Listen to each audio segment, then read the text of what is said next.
బాలకృష్ణ అనే వ్యక్తికి ఆయనకి సినిమాల్లోనే మాట్లాడడం సరిగా రాదు. బయట జనాలు చూస్తే భయం, ఆయనకి మాట తడబడిపోతుంది. అలాంటి వ్యక్తిని ఏం కుమ్ముతాడండి సినిమాలో గ్రాఫిక్స్ పెట్టుకొని కుమ్మాడు మా బాలకృష్ణ అంటానికి.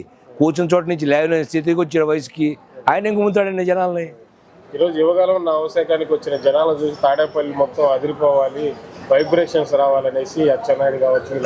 ఏమంటే 2000 రూపాయలు చొప్పున మనిషికి ఇస్తే ఎంతమంది ఏం చేస్తారు? ఆ డబ్బులు నాకు ఏమనండి, 4 లక్షలు వచ్చారనుకోండి, 50 లక్షలు తెస్తాను నేను, డబ్బులు ఇచ్చాడు. డబ్బులు పెట్టాల్సిన పరిస్థితి లేదు వైసీపీకి.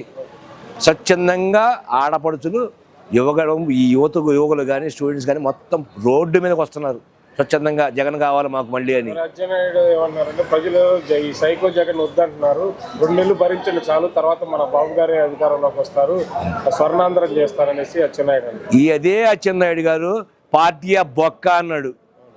ఈ రోజున మళ్ళీ ఏమైనా కొడతారేమో, వీడు సీట్ ఇస్తాడు, వీడు నాకు గతి ఏంది, జగన్ వెళ్తే మన పట్టించుకోడు, మన సీట్ అనే భయంతో మళ్ళీ పిచ్చివాగుడు అవుతున్నాడు. ఈయన మాట్లాడిన దాంట్లో వాళ్ళ పార్టీ బొక్క అన్నది కరెక్టా? ఇప్పుడు చెప్పేది కరెక్టా? ఆయన ఆకారం అయితే పెరిగింది, ఇది మాత్రం పెరగల ఆయనకి.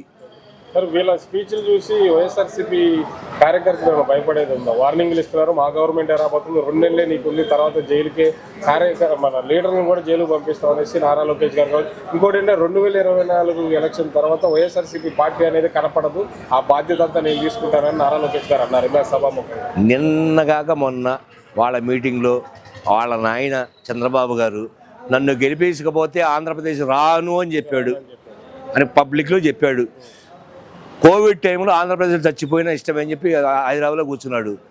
అట్లాంటి ఆంధ్రాన్ని వదిలేస్తాను, నా జనాలు అక్కర్లేదు అనుకున్న వ్యక్తిని ఎందుకు ఆయనకి సపోర్ట్ చేస్తారు ఆంధ్ర ప్రజలు?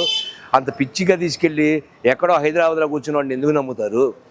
రాజధాని 10 సంవత్సరాల పాటు హైదరాబాద్లో ఉంటే ఉమ్మడి రాజధానిగా పారిపోయి వచ్చాడు ఇక్కడికి, మొత్తం అక్కడ వదిలేశాడు. కేసీఆర్తో కొమ్మెక్కాయలా అవ్వలేదు, అయినా అయ్యే వచ్చాడు. అయ్యా నా జోలికి రాబాక అవన్నీ నువ్వు తీసుకో అని చెప్పి పారిపోయి వచ్చిన వ్యక్తి. ఇప్పుడు కోవిడ్ రాగానే బతకడానికి పారిపోయిన వ్యక్తి.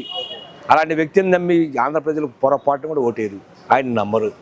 యువగలం నవశకం గురించి ఏమంటారు సార్? యువగళం లేదు, నవశకం లేదు. నవశకం రాసేది ఒకటే రాత, తెలుగుదేశం పార్టీ కనుమరుగవుతుంది, అది నవశకం. యువగళం అంటే జగన్ గారికి రోడ్డు మీద వచ్చి జగనన్నే కావాలా మళ్ళీ మాకు సీఎంగా అని చెప్పి విద్యార్థి లోకం ఊగుతూ రోడ్డు మీదకి వస్తుంది ఉప్పెనలాగా, అది నవశకం.